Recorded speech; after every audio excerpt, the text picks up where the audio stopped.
a pleasure to be here with you today, although I'm sure we would all prefer to be in person. I think we're all getting used to these Zoom presentations as the next best thing. So just very briefly about my firm. I am senior counsel and partner at a firm called Jackson Wagner. A lot of people think that we're a law firm just from the title of that, but we are actually a behavioral, public relations, and management consulting firm. We specialize in strategic planning, qualitative and quantitative research, crisis communication, and internal and external communication programs. One of the things we do, though, is work with clients on developing their social responsibility programs. So that's why we decided this would be a great topic for all of you. And my colleague, Jayme Simões, is president of Lewis Karno and Company. And Jayme and I have worked very closely together for probably the last 20 years, I think, at this point. Some of our programs and services complement each other. So without further ado, I'm going to turn it over to Jayme. And Jayme, if you want to say a few extra words about your firm, go ahead. Well, first I've got to start the PowerPoint, which is always an exciting challenge. Thank you, Robin. I hope everybody can see it.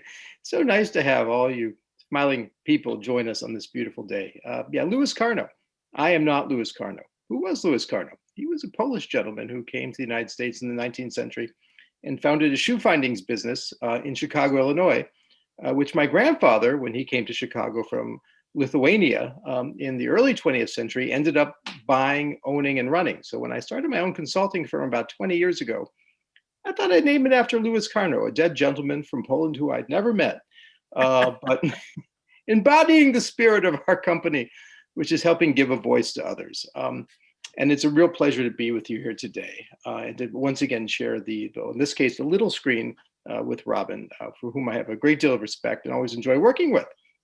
So without further ado, we're gonna answer the Gene question at the end as to why we asked it, but I thought it was very interesting what you all said, because there was a lot of information there, what brands you do use and don't use. You know, I will say I probably haven't bought a pair of jeans myself in a few years, but the last time I think it was the Roebuck brand from Sears. So I think now I might dating myself, but I'm probably looking really uncool. But there you go. That's my icebreaker. So we're talking about engagement on a new level today. And you think, well, why now? Why should we talk about being more involved? Why should we talk about your organization being engaged in social causes, in doing well, and doing good? Well, a lot has changed. The fact that we're all on this computer today tells us that a lot has changed. Because 2 years ago, we would have been, in Manchester or Concord or the Seacoast doing this. So COVID-19 has really changed the way we do everything. And, like something that came out of nowhere, impacted us so quickly, changed our lives in such a dramatic way. We're all going to be different going forward. We already are. And part of that difference is a heightened social awareness. Our shopping habits have changed dramatically, right? Think about how you shopped in 2019 and how you shop today. Think about what motivates you to buy something. We're really all more tuned in so many ways to what's going on around us. And we don't just look at the act of working with a nonprofit or buying a product or volunteering and getting involved. It's simply transactional anymore. There has to be a sharing of values. And that's really important, because I think that that's a real game changer. So it's gone from being in a place where it was nice if a company had a good social agenda or an organization had a strong mission, to today, I think it's a differentiator. It's what leads us to choose one partner, one vendor, one place to give our money and give our time over another. And we ask questions now that we probably didn't ask as much before. This heightened social awareness is all around us, and part of it obviously is political. We live in a very changed political climate today than we did, say, 5 years ago. And that hyper division that we see in our society also comes down to the transactional level. And so people are really asking, what does this company stand for? Do we share common ground? Does this organization have values and beliefs that are equal to my own? And then finally, part of this has a lot to do with the ascension of millennials. And we hear a lot about these folks, and they're not as young as they used to be. I think none of us are, but they're coming into a point where they're much more impactful in our economy, and they're still driving the bus in terms of marketing. And millennials tend to ask more questions about a company's values or an organization's beliefs. And so if you look around at, how they identify things, they really want to associate with groups, organizations, brands that share a value set and it says something about who they are and what they believe in. And this is interesting because you've seen all kinds of really traditional companies kind of falter. I can't see all of your faces, but if I said, like, how many of you still drink Folgers, right? When I was a kid, there was like Hills Brothers and there was Folgers, and those were the two big coffee companies. And now they're just tiny slivers of the market. And these new coffee companies have come along with very, very progressive social agendas and brands that are not simply based in the coffee, but where they get the coffee and who they get it from and how they give back and their recycling and their awareness towards equity. So just think of that little idea of how millennials have changed us all, going from, the cup of Folgers to what it says if I carry around a Starbucks cup, good or bad. So all these things swirling around us, now's the time to have this discussion. Now is the time to say, how can my organization be more in touch, be more in tune with what's going on in the world around us? When we think about last year, last year was a transformative year for America in so many ways, both good and bad. And you see the picture that's on the slide. We think of the awareness of systemic racism in America, which we all knew was there, but we just didn't talk about enough, and probably still aren't talking about enough. That in itself was kind of a stress test on a lot of organizations, because you saw some very awkwardly try and discuss it and transition beyond, say, just something as simple as Black History Month into a real substantive discussion, but people asking questions of these companies and organizations as well. And some of them did an outstanding job, others did not. So you can see now that people are really going to be looking deeply into who you are, what you believe in, it, and giving of their selves and giving of their time is in some cases akin to identifying shoulder to shoulder with who you are and what you do. So that's my take. But Rob and I did some research to try and see, just how does this concept translate deeply into our economy? And we were very surprised by what we found, because this comes from a variety of sources I'm about to cite. It's not just we went to one article from the Wall Street Journal and gave you all this. We looked around at a bunch of sources, and these statistics are pretty impressive. Remember, we live in a country that is very divided along many, many lines. But when we see numbers this high, you know that this isn't more of a trend. This is more of a reality. So let's take a look at this together just quickly. 88% of Americans are more willing to forgive a company or an organization for making a mistake if it genuinely tries to change. And 73% say that they are less likely to cancel a company if it is purpose-driven. Wow, that is exceptionally significant. 88%. That means 12% aren't, and 88% are. When 88% of Americans agree on something, you know that it crosses all borders and all languages.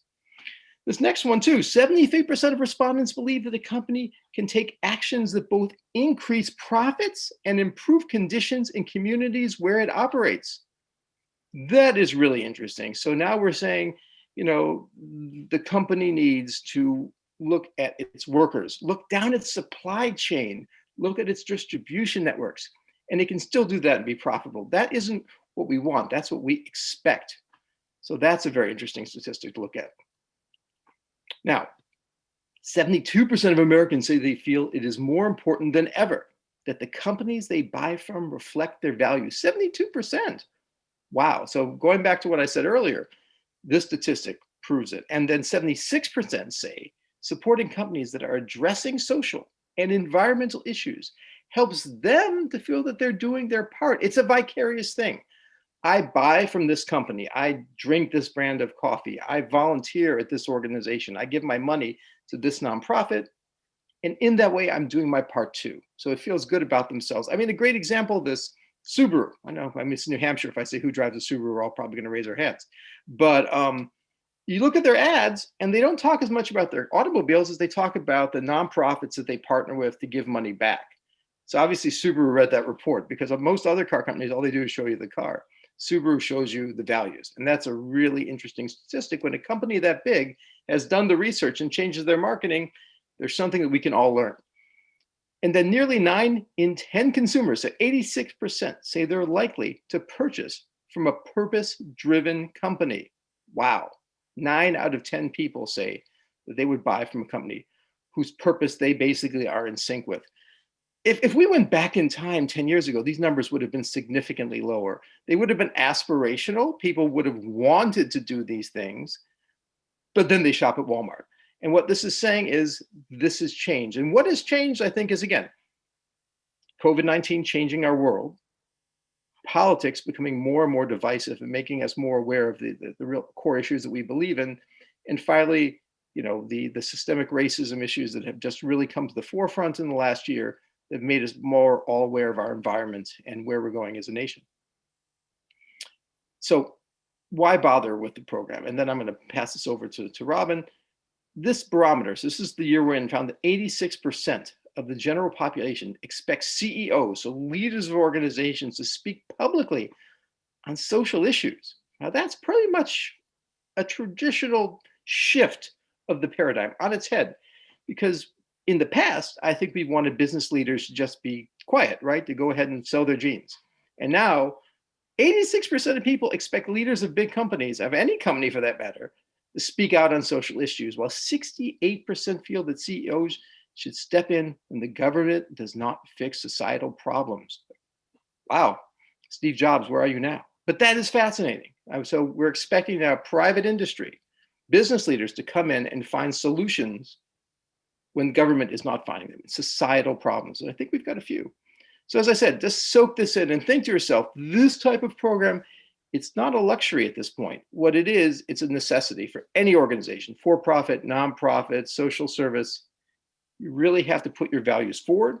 You have to be clear about them, and you have to communicate about them in a way that is consistent and really reflects who you are, what you believe in. If you do that, you will find more success. And if your competitors, the organizations that you exist with, don't do that, you will have an advantage.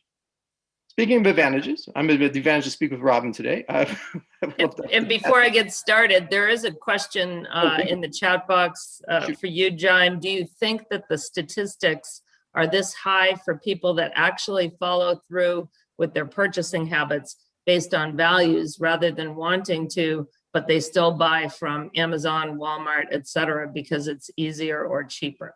So that's a behavioral question. That's a really good question. And I'll take a shot at it, but I bet you've got a good answer to it too, Robin. I think that our hearts lead and our wallets follow. As I said a little bit earlier, before these were aspirational goals, and now they're front of mind goals. I think Amazon, faces a problem. It's gotten a lot of really bad press recently, from unionization fights to labor agreements and compensation and hours and policies. Will that come back to haunt a company that is exceptionally successful and everybody loves to buy from? Where is the disconnect? And who will take advantage of that? That's the real thing. Who will come up as an alternative to Amazon? I don't think at this point we've seen the alternative present itself. But when it does, I think Amazon has a really big problem. I just say this, and the thing about retail, which is fascinating, is today's retailer is tomorrow's forgotten about her. I mean, I grew up Montgomery Ward's, talked a little bit about Sears earlier. These were big companies. Remember Woolworths? Well, probably most of you, I don't think, remember Woolworths. But these were giants in their day, and they're gone now. Walmart is a huge company, but they've also faced a lot of struggles and transformation, and they've worked very hard on their public image and their company values to try and reverse market erosion. So, and you remember, New England 20 or 30 years ago, we had Bradley's, we had all these companies, Rich's, that are now gone. So the retail industry is very volatile. I think people, when they shop with their hearts, will find Amazon challenging. And so I'm curious to see where that book gets written. I think what it does is it opens an opportunity for somebody else to come in and find a way around a market leader. I think this translates more to nonprofits because there were some changes in the tax law a couple of years ago, which made it harder to deduct donations. And so I think nonprofits have to work even harder now to clarify who they are, what they believe in, what their goals are, what they're trying to accomplish, to win time and to win money and to win support. And here in New Hampshire, we know we're a very giving state in terms of our time, in terms of volunteering. So I think for nonprofits, the reality is now, I think for big retailers, the reality is changing. All I can say is I wouldn't want to be JCPenney right now. Not that they're a bad company, but well, I also think, this is a very good question. And I think the organizations that it affects probably do some pretty good research, and hopefully they ask some behavioral questions to figure out how strongly people do feel. I mean, do you feel so strongly that you're willing to pay an extra $10, an extra $20? And we've done research like that with our municipal utility clients and saying, what would make you switch and other utility clients? So, would it be a 10% increase in price? Would it be a 15%? So I think there's something about how strongly you feel and then whether or not you have the means to make that decision. I mean, we've made some decisions like that in our household about, companies we will and won't support, and we can afford, luckily, to pay a little bit more for the companies that we really want to support. And certainly during COVID, we were buying things. We're not normally people that respond to, what's on TV, but the Good Morning America would run, here's a small business trying to make it during COVID, and, you can buy their socks and support them. And we would do things like that, and certainly spend a lot of time saying, okay, we would normally go to dinner twice a week, so we're going to, support local restaurants twice a week through takeout. So I think it really depends on, how strongly you feel and to what degree you have the means to back that up with your purchasing decision. And I know that companies are drilling down to figure that out, but hopefully that answers the question. But I want to move on to talking a little bit about the kinds of questions we ask when we're working with a client to determine what their social responsibility program either looks like now, how they want to change it, or if they don't have one at all, some things to consider. And, I'm talking more from the perspective of the organization that's going to be doing the giving. But I think those of us who are on the other end, nonprofits who might be partnering with some of these organizations, are probably considering some of these things as well. And the first question is, do you give where you get?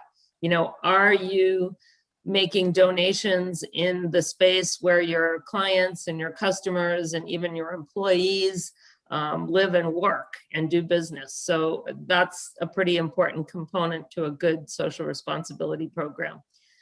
Do you do more than just write the check? And I think we've all been a part of the photo ops with the giant check.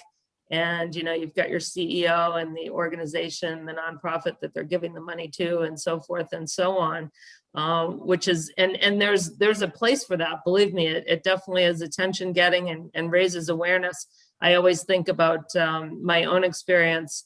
I ride the Pan Mass Challenge to raise money for the Dana-Farber Cancer Institute. And the guy at the head of that food chain, Billy Starr, is an incredible marketer, and he every year he ups the ante, trying to push us to raise more and more for Dana-Farber, and we do the big check, picture at our celebration event. But he does so much more than that in terms of involving people that are riding for this cause. And I happen to ride on a team that raises money specifically for lung cancer research, and because we raise a significant amount of money, we've been able to go in and have speakers from both Mass General and Dana-Farber Cancer Institute at our events. And they have arranged for us to have tours so that we can really understand the cutting edge research that we are helping to fund. So, do you do more than just write the check? Or if you're an organization, is it just you write the check and no one else who works there knows about it? Or no, is it, yes, my employees are actively engaged and involved? Do you practice focused philanthropy, or are the causes you support all over the map? And I've seen this happen in bigger companies where there's a change of leadership. So, one CEO wants one thing, and then the next person comes in and goes in a different direction. And that's why it's so much more effective if you can really tie your philanthropy to the values of the organization, because those are going to be a lot more steady in many cases than just who's in the leadership chair. So I always think of the example, and we've done a lot of work with Lockheed Martin over the years, and they had that situation where they just had grown, their giving was all over the place. So they started with just an audit basically of where it is they were giving their money. And then they started doing some internal research to say, where do we really want to focus if we had to pick, one or two spots? And they ended up saying, well, it makes sense for us to fund education and feed the pipeline of our future employees. And so they got behind the STEM programs, science, technology, math, it makes sense in their industry. And they also do quite a bit with veterans and military, which again, makes a lot of sense in their industry. But I want to point out one thing that they did that I think was pretty smart. And some of you nonprofits out there might appreciate this. Instead of just making the switch and cutting everyone off right away, they said, hey, we're going in this direction and we're going to give you a 3-year heads up. So, year 1, you're going to get 80% of what you got. Year 2, you're going to get 50%. Year 3, you'll get 30%. And then after that, hopefully that's given you a chance to maybe affiliate with a different organization or reach out and get some other funding sources to replace what we were giving you. So I thought that was kind of a neat thing. So focus philanthropy.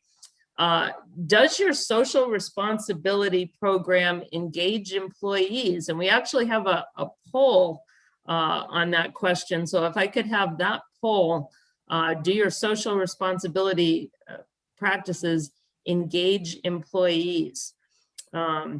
I think somebody was going to put that question up. So, and you can answer it just on behalf of your organization, or if it's an organization that you partner with, that you work closely with.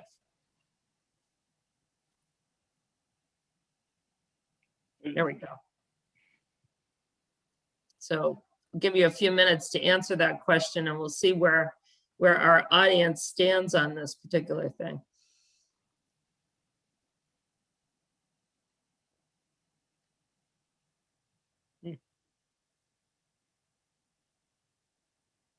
Interesting. A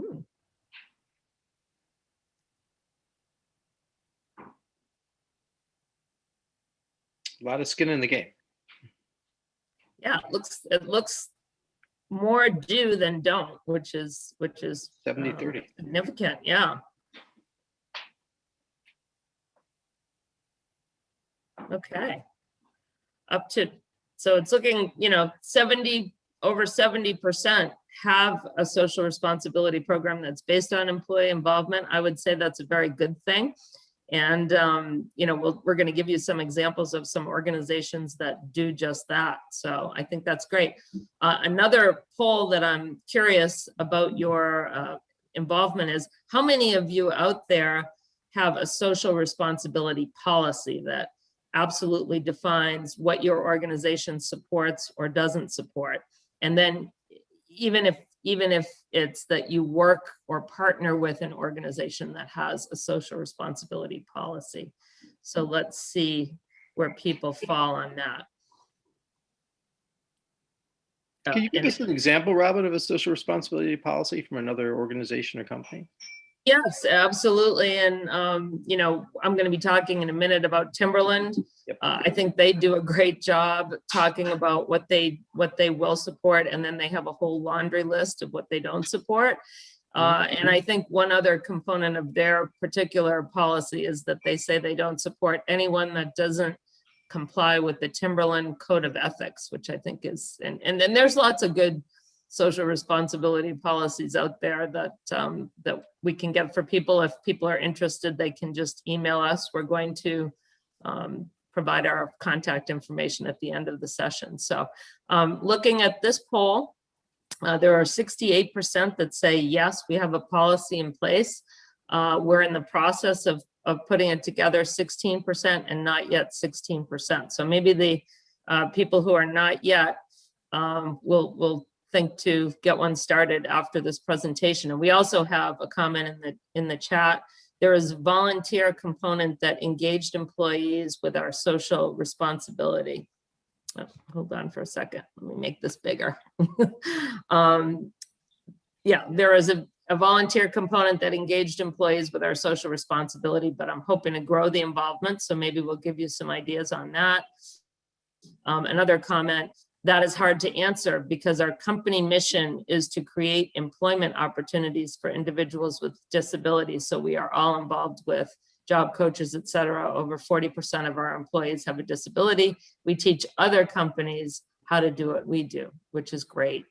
And I will get into some specific ways we can engage and involve employees with some of the cases I'm going to talk about.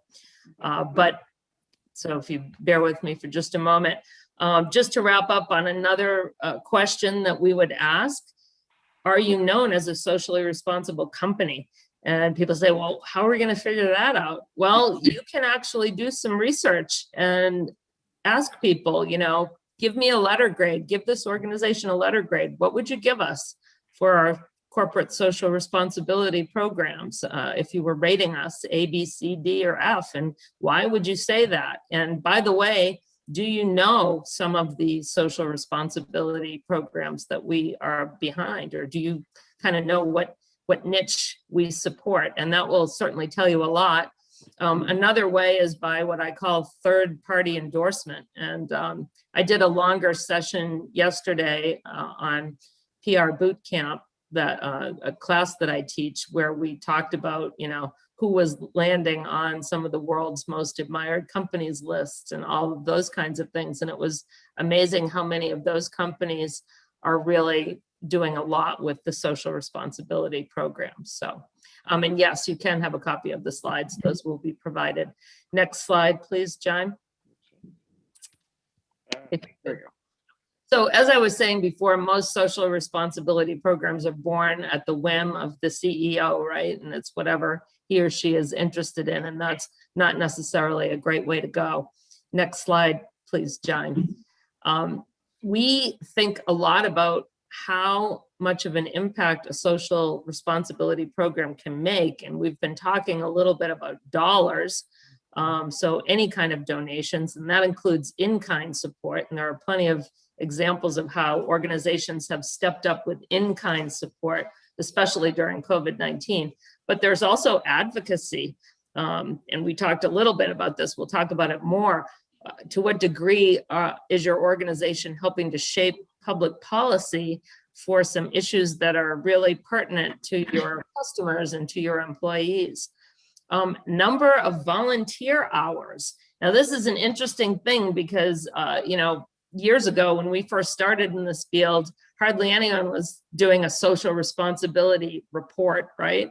But now all kinds of organizations are doing that. And so I'm just curious if, and we have another poll question on this, how many folks out there are either keeping track of the employee hours that are given to volunteer hours on behalf of your organization, or you're doing some kind of tracking of your social responsibility and sustainability activities, or if you're working with an organization that does that. So I'm just curious about that. And yes, in this question, we include board members and retirees because very often they're really considered to be an extension of your organization in many cases. So yeah, as I look at these numbers, can't make judgments quite yet because it's still coming in, but you know, at least half do that. So if not more. A little bit more of an even split than the prior questions, but certainly there are lots of examples out there. I know our friend Clark Dumont is on this call, and he just recently sent us a link to the Mgm Resorts sustainability report, which was a really good one. So I may invite him to say a few words about that when we get to that section. So that's for volunteer hours. Also board service.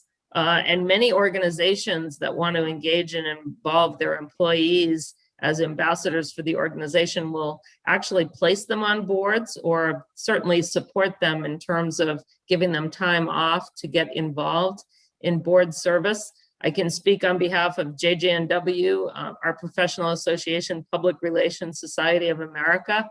Our founder, Pat Jackson, was very passionate about giving back to the profession and absolutely encouraged us to take leadership roles at all levels of our organization, to the point where I think pretty much everyone at JJNW at one time or another was the president of the Yankee chapter, or served on some kind of committee or something. So board service also very important. And then developing products and services that address societal needs. And I think we've seen a number of companies that have done that, or have used something that they have. I mean, I'm thinking about the Patriots thing when Bob Kraft used the planes to go get the PPP stuff for us. So in any event, there's lots of examples of that. Next slide, please, Jayme. So what do we include in the social responsibility policy? And I think many that I've seen have at least made reference to their own corporate philosophies or values or beliefs.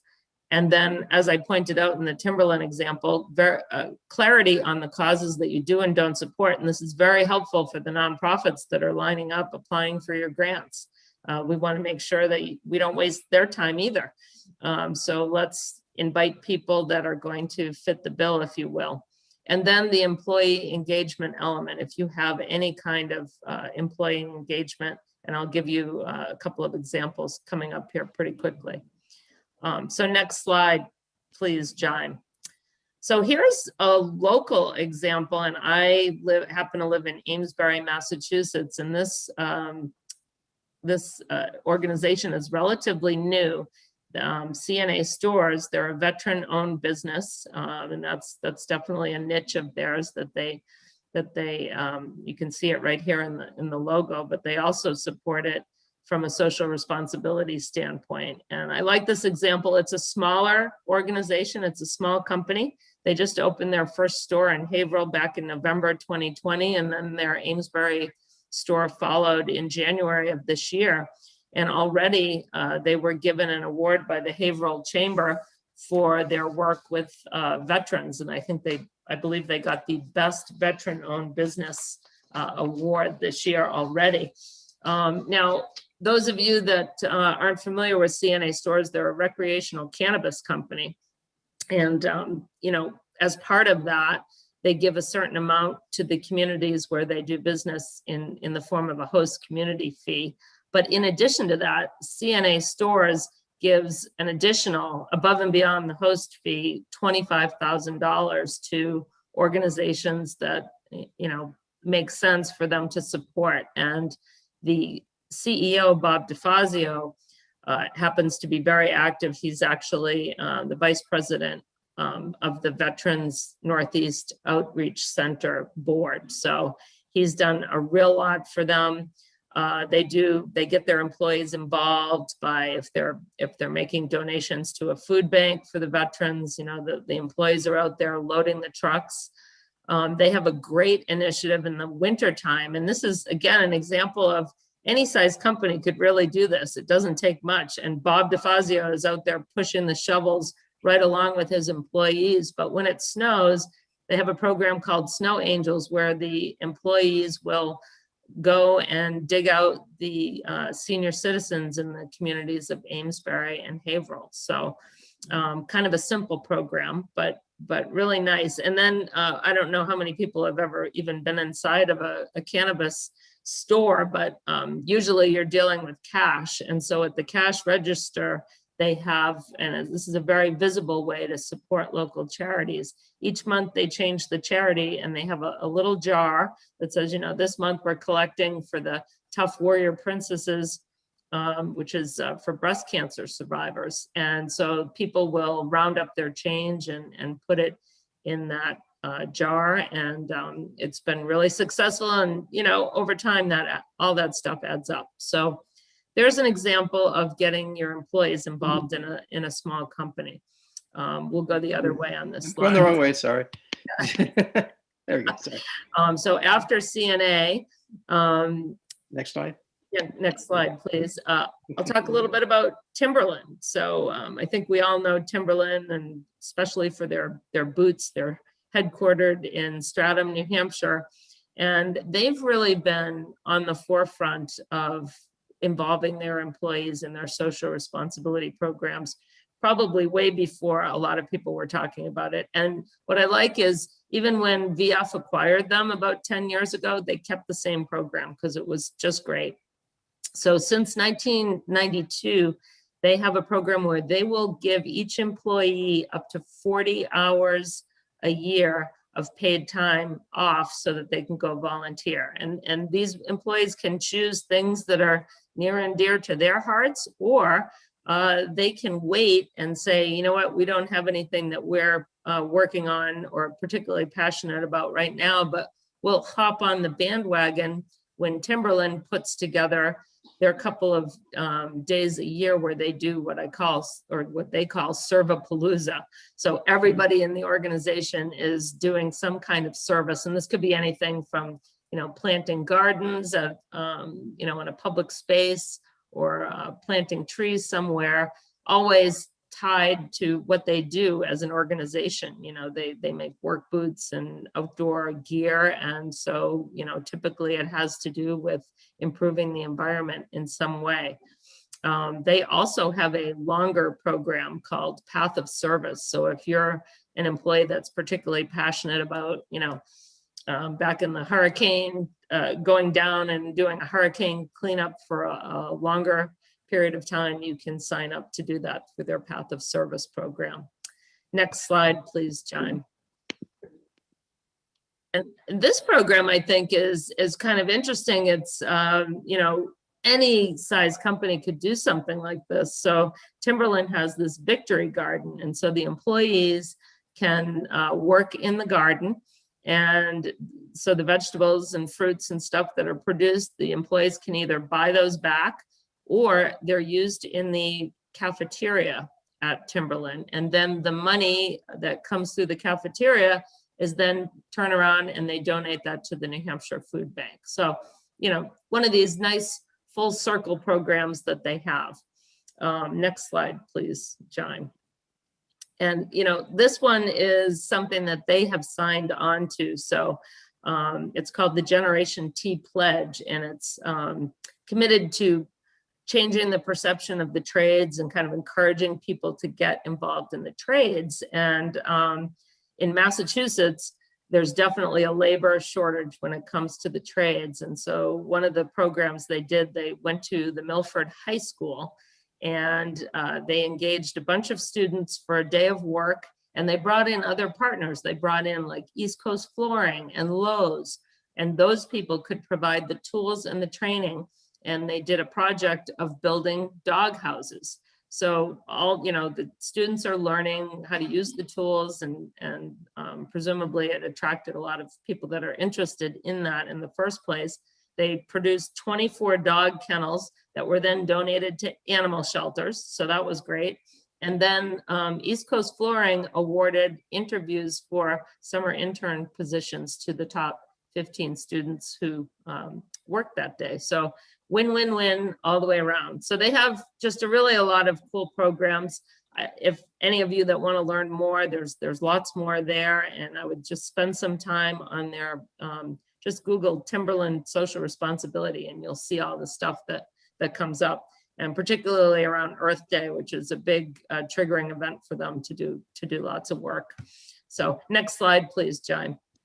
I want to go through so that we can leave you some time to speak here. So Mgm Resorts, and again, this is a global entertainment company.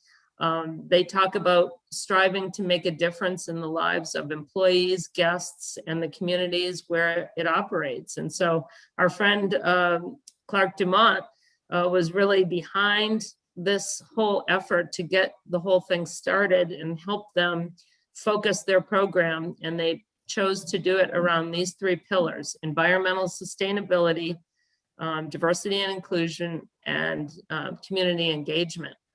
And from some of the work that they did, and a lot of it during COVID, they spent some time both sharing their space and sharing their extra food with people who are in need of both of those things. And, I could go on about this, but suffice it to say that others have taken note, and they certainly landed on some of those third-party lists that I was talking about earlier, Fortune's most admired companies. And then in 2021, they got a gold award for their work during COVID-19. And Clark, if you're out there and want to say a few more words about this, I invite you to do so at this time. Well, thank you, Robin, and greetings from Las Vegas. I am Clark Dumont. I am bi-coastal. I spend part of the time in Las Vegas and the other part of the time with the global headquarters in the Lakes region of New Hampshire. And I look forward to being there in about 10 days. And so for MGM Resorts, a company of 77,000 global employees, 50,000 in Las Vegas. Think of Bellagio, think of Mirage, think of Aria, New York resorts. It starts, tone and culture starts at the top. There is a board CSR committee, which links to an executive CSR committee. And that is all about, you get what you inspect, not what you expect. And it's about intention and driving the culture through the organization and really serving as a galvanizer for the employees, a very diverse employee base. You might know Las Vegas is a minority majority city, and the company reflects that. But also being a force for economic good and using the convening power through the acquisition purchasing team and the many goods that you can imagine that go into running these mega resorts to grow Main Street economically. And in particular, looking at the MWDVE, military women-owned disability companies.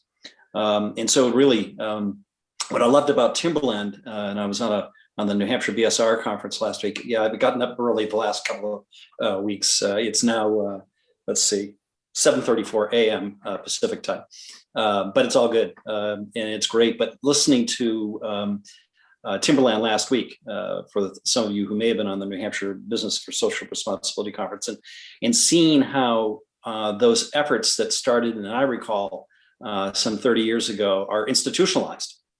And so really looking at sustainability, and that is not based on just personalities coming and leaving, right? And focused on what is really good for the community, good for the company, and oh, by the way, good for the bottom line.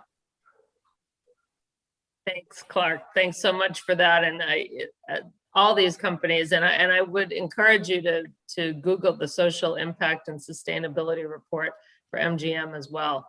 And I like the way that it was set up, and it's really a good example. So without further ado, I think, Jayme, it's your turn. I think we've kind of gone over some of this, and so I'd like to turn it back over to you to wrap it up so we have some time for Q&A. Yeah, thank you, Robin, and thank you, Clark. Just quickly wanted to look at two companies, and can be examples to us all.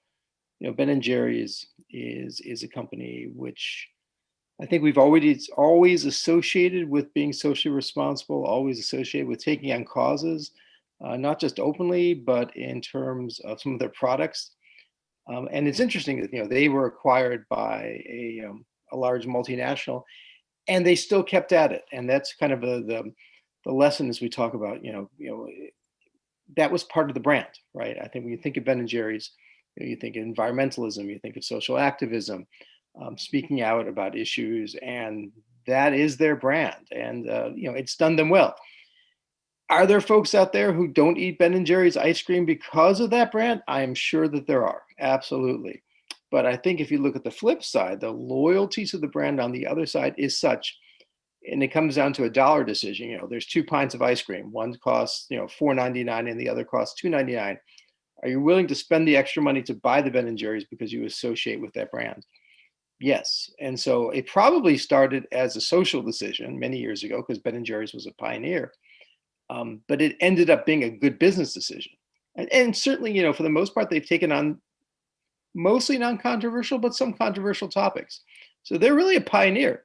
They also make really good ice cream. But it's interesting that, even after it's acquired, even after the founders go their own way, the new powers that be decide to keep up that brand because that's what people associate Ben and Jerry's with.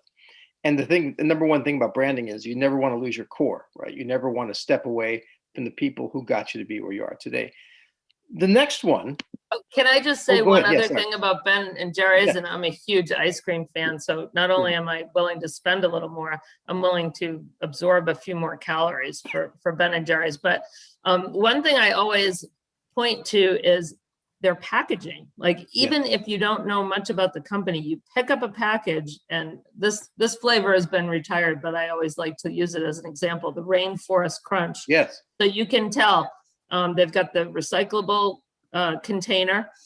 They've got a little bit on there about no bovine growth hormones, so BGH, I guess it would be.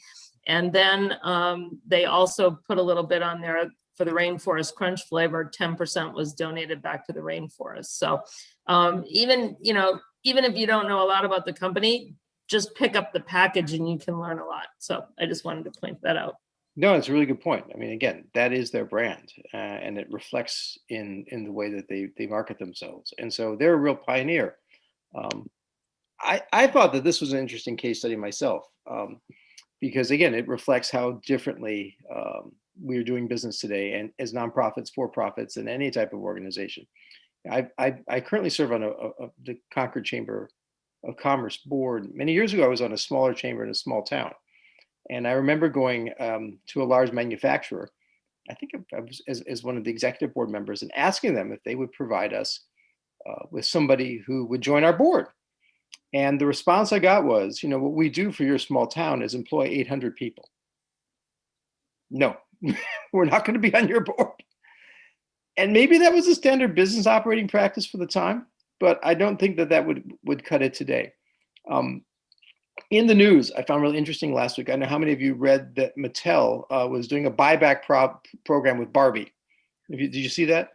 So obviously we don't think of Mattel. It's a company that churns out a lot of plastic as being an environmental leader. And we look at Barbie and we don't see it as a social issue leader either, right? But here's Mattel, right? A company that is definitely set in its ways and has made similar products for generations. When you're done with your Barbie, they're going to buy it back. They're going to take it back, your old Barbie doll, and recycle Barbie, maybe into something a little less, But the point is, even Mattel is seeing this. And again, they're marketing to kids, but they're seeing that they have to change their act as well, that they have to be perceived as a company that cares. And they're not the first with this. I don't know if any of you use Macs. If you use Macintosh computers, if you go to buy a new Mac, Apple will buy back your recent Macintosh to recycle it. And if you have an old Mac from 10 years ago, 15 years ago, that's worthless, a brick, they won't buy it back, but they'll send you free shipping you could ship it back to them so they're going to recycle it because that's part of their footprint, right? That's what they're concerned about. So we asked at the beginning of the program, what type of jeans do you wear? And it was interesting that the majority of you said Levi's, although, there were some Old Navies. I think Eddie Bauer was thrown in, The Gap was mentioned. Gap, yes, the Gap was there. American Eagle. Yes, American Eagle. Gosh, remember them all? You still have American Eagle.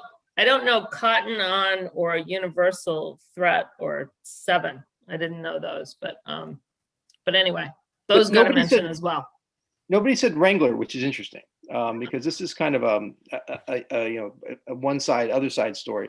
So Levi's, they basically pioneered the blue jean, right? When we think of who was the first company to think of to actually make blue jeans, we probably think it was Levi's. But they had a problem. They really had a problem in their marketing, which is younger people, these crazy millennials and people who are younger than millennials, stop wearing blue jeans. It wasn't fashionable anymore. They were wearing yoga pants or something else a little cool. Blue jeans was kind of see what grandpa wore, and that was a problem. So what did Levi's do? Certainly they could have changed their product. but instead they changed their outlook. And we've got a whole list of things here. They looked at their supply line. They looked at their greenhouse emissions. They looked at who they were buying from. They looked at how they were manufacturing. They set up a foundation. In other words, they became very socially active and very green in their outlook. So what they realized is to connect with younger people, they had to make a greener product. They had to treat their workers well. They couldn't work with, sweatshops in Guatemala and Honduras. They really had to show a socially responsible face to the world. And they saw that as a target, as a key, as a trigger to bring younger people back to their brand. And then they took it a step further. They started to get more socially active in getting people to sign up to vote. They've spoken up in terms of diversity. They've spoken up in terms of gender identity. They've really had you could say, cutting edge, progressive agenda in terms of what they say that they stand for as a company. And what that's done for them is it's allowed them to recapture market share. And not for everybody, but for some people, Levi's is really cool. I say this because there was an article comparing Levi's to Wranglers. And so nobody said Wrangler, and I'm not going to make a judgment based on that. But Wrangler jeans were the jean company that went the other route. So they're sponsoring rodeos and they're doing things with like cowboys. They're going back to the original roots of blue jeans in the Old West, but they're not getting socially active. And if they are, they're going with more conservative, traditional ways. So you're now going to see similar products side by side, looks exactly alike. Here's Levi's, caring about their manufacturing, caring about their workers, caring about their planet, caring about their employees, of their suppliers, speaking out on social issues, and Wrangler not. And so you could almost tell somebody's politics by the type of jeans that they're wearing. Yes, Rob. John, just a quick comment in the chat, because this is a great addition to what we're talking about, saying Levi's is doing paid partnerships with huge TikTok influencers right now as well, perhaps trying to rope in us younger folks into their brand. So good point. Very good point. So they're a very smart company and they're a big company, but rather than going quietly into that dark night, they reinvented themselves. They didn't change their product as much as they changed the way that they were perceived. They saw that this was the key to regaining market share. And that is a really fascinating thing. Go to levi.com/care and you can see more of the initiatives that they have. Well, I think, Robin, that's all I have. And so I think that means it's question time because we have about 15 minutes left. So if people want to either raise their hand or type it in the chat, that would be great. What can employees do to encourage their organization to start or improve their social responsibility program? Well, I think that really depends on the kind of place that you work at. And, hopefully it's a place that does listen to employee feedback on those. I find that those are the most progressive organizations that really put it out there and say, what are some of your ideas?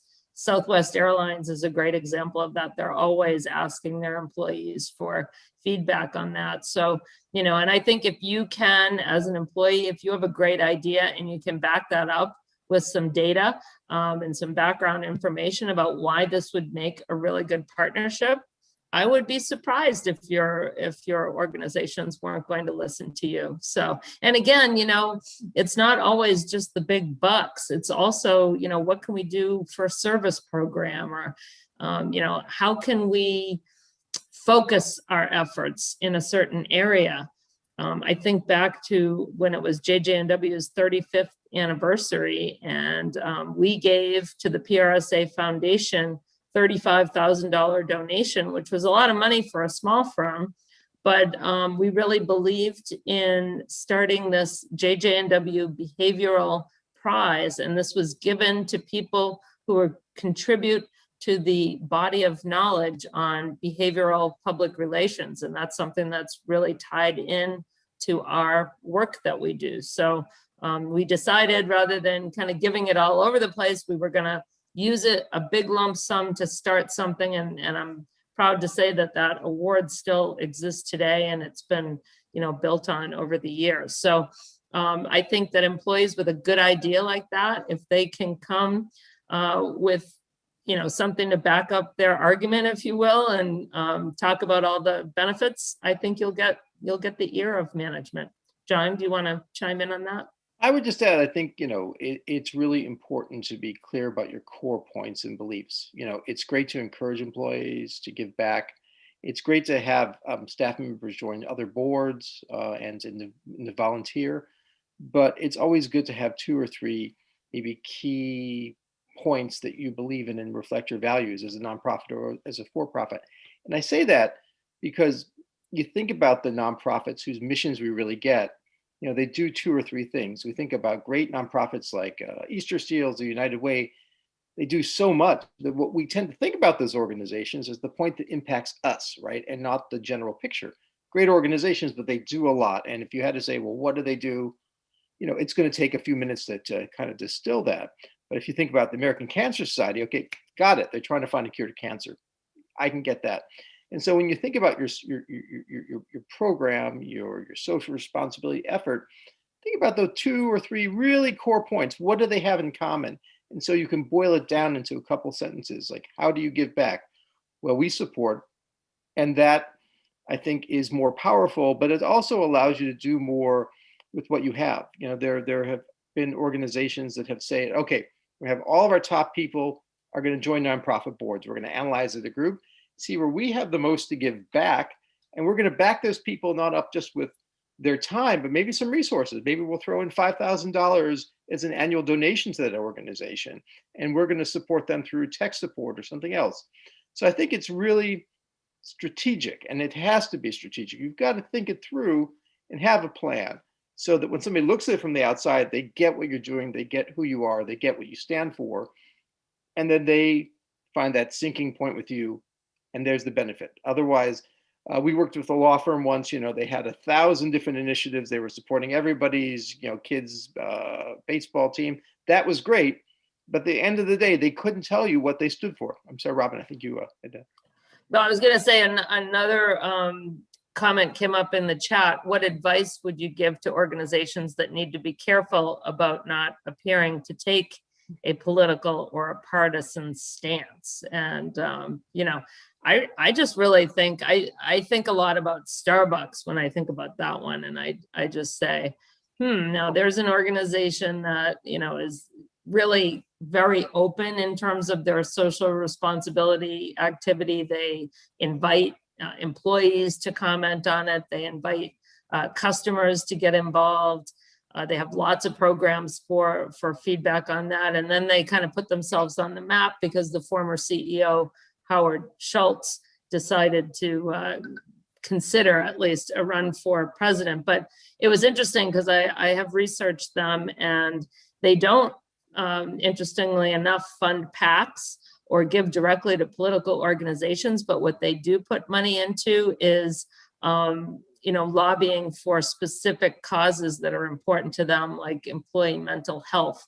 And then I also thought it was interesting that, when it came to the election, they provided for their employees lift rides so they, if there were any employees that couldn't get to the polls, they were paying for their lift rides to get them to the polls. So they're an organization that's not afraid to say, hey, this is what we stand for, and we're gonna take a stand, and we're okay with that. And then there may be others that might be more hesitant. So that's really, at the management level, what are we dealing with in terms of their ability to take a risk, I guess, and weigh those pros and cons. Yeah, I'd also say, the word partisan, it's like butter; it spreads all over the bread. Is climate change partisan? Is access to healthcare partisan? Is equal pay for equal work partisan? I don't think so. I think, that's my opinion, and that's a value-based judgment based on my perspective and who I am. But, to say that we want to, stop pollution, we want to, do more to protect our environment. There's some people out there who think that, climate change doesn't exist. But I think you have to follow your heart. Now, you've got to look also at how you're incorporated as an organization, advocacy versus what have you. But I think if you can boil an issue down to its core, access to healthcare, right? Peace of mind. That shouldn't be partisan. Everybody should have access to healthcare, right? Now, if we get to is it a right or is it a luxury? Well, now we're maybe getting to partisan points. But if you boil it down to the most widest point of perception where most people will agree and be able to get on board, that's where you should start. It's impossible to bring everybody along. There are going to be people on either side who are just not going to agree with what you're saying. That's kind of the nature of humanity. We all have strong opinions, but it's the people in the middle that you want. And I think if you can bring them in, as long as you're not violating your, the rules of your incorporation as an organization, then don't let that discussion go too far to mute who you are. And Robin, you had your hand there. Well, I'm just watching the chat, and so we have a comment here. It's skills-based volunteerism is a win-win, and I completely agree with you on that, Clark. And we talk a lot when we talk about, does your organization want to develop a signature program that just you are known for, or do you want to partner with someone who you already have, sort of a natural connection, and they're the leader in that space? So, if you're a building construction company or something, you say, hey, I'm going to partner with Habitat for Humanity because that's a natural thing, and we've got people in our shop that are going to be able to participate on the builds, for example. Or I think about Barnes and Noble and literature programs, how those go hand in hand. There's so many examples like that. So I agree, skills-based volunteerism is definitely a win-win. So look at what you've got for your employee base and say, what would energize people and what's a match with what we do for a living? And someone says, oh, I hope this is not a stupid question. Never such a thing as stupid. It's a good question, actually. But here it is. Are there competencies for social responsibility programs, or like certain benchmarks that you have to hit, I guess, is where you're going with that? I think that organizations that develop these social responsibility programs can be creative with them, but they probably are going to look around, and from a best practice standpoint, I still say anything that's going to engage and involve your employees would be terrific.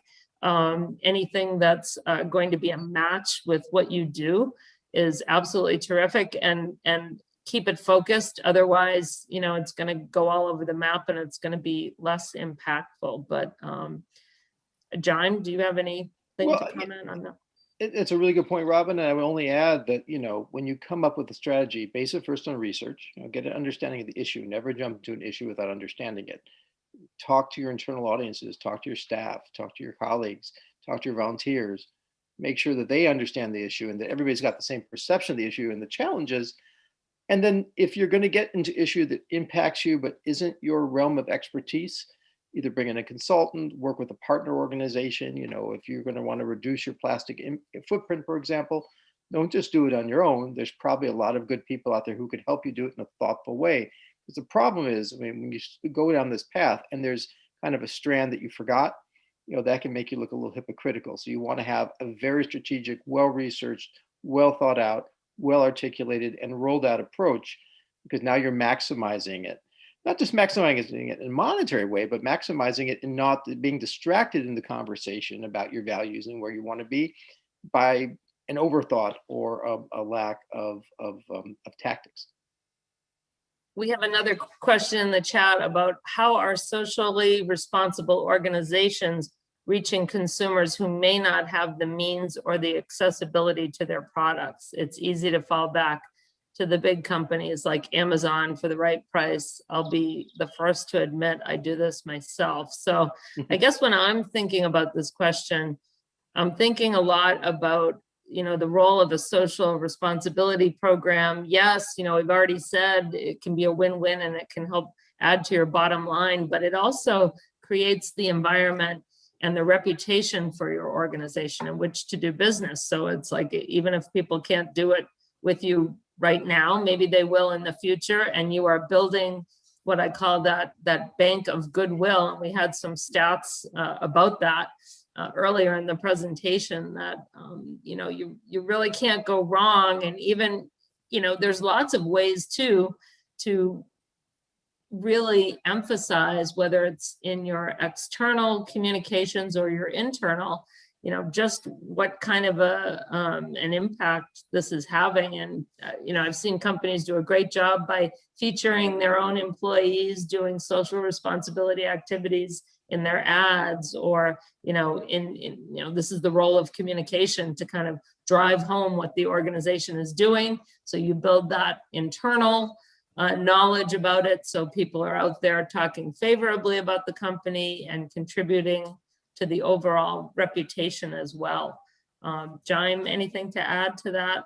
I'd say start looking at your website. Your website should reflect who you are. It should be strategic. Search engine optimization is critical for any organization. If you don't have a blog, you should have a blog. It's the best SEO, search engine optimization out there. And if there's something you care about, you should be writing blog topics about it. Why is that? Because there's a potential partner, consumer, customer typing something into Google and they're not finding you. It's because the content isn't on your website. So you want to answer their questions with your blog posts to get in front of them and make that connection. Nobody can outmarket Amazon, right? It's not going to happen. They've got a really good game. So you really have to have a very targeted focus game. Spend the time on your website, look at things like Squarespace or Wix. Make your website the most powerful engine for good, for sales, for connection, for volunteers that you possibly can. And that's where I'd say invest your time and money. Don't dump it all into social media, because basically you don't have the home field advantage there. You never will, and it's just going to get more difficult. I know that we're coming close to time. We've got only 2 minutes left, and I see that Kathy has posted in the chat a feedback form. So if people want to take a couple of minutes to evaluate the session, we would appreciate that. We're always looking to improve on all of these topics that we typically speak on. But if people have any additional questions or want copies of anything, here is the contact information for either myself or Jayme. And I thank you for your attention and your participation in today's session. It was a lot of fun. Thank you all. This was a lot of fun. It's great to spend time with you.